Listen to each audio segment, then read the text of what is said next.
Good morning, it's May 5th. It's Cinco de Mayo and it's my birthday.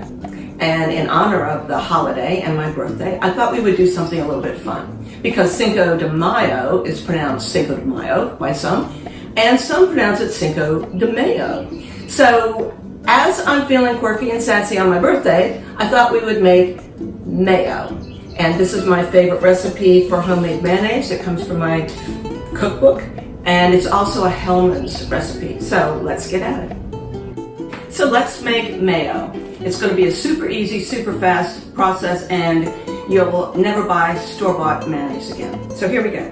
So we have one egg. It's a free-range egg. You notice how nice and orange it is. And the reason for that, the reason I chose this, is because I like my mayonnaise not to look bland. I like it to look, lovely.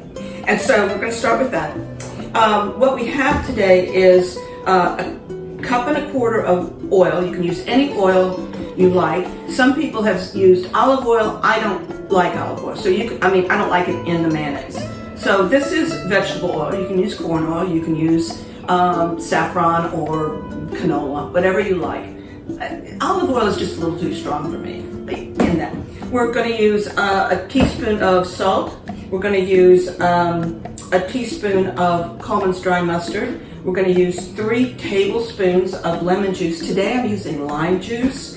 And we're going to use a pinch of cayenne pepper or red ground pepper. So it goes like this. So first we get this sort of mixed up like that. Look how beautiful that is. Then I go ahead and I put in my dry mustard.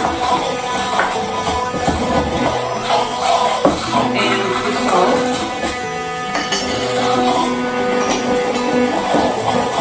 And don't fall over. And I'm going to put in a pinch of cayenne. Just that much.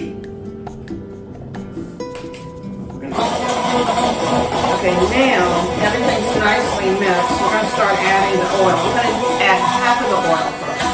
So we put it in real slow, and you're going to start seeing that it's going to start growing in volume.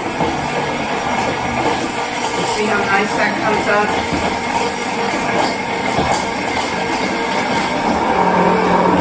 So I like to look at how beautiful that orange is.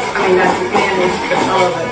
About halfway through, we're going to put the lemon juice in. Now you can use vinegar. A lot of places, a lot of recipes call for vinegar. I don't care for that, so they also opt for lemon juice, and that's my choice.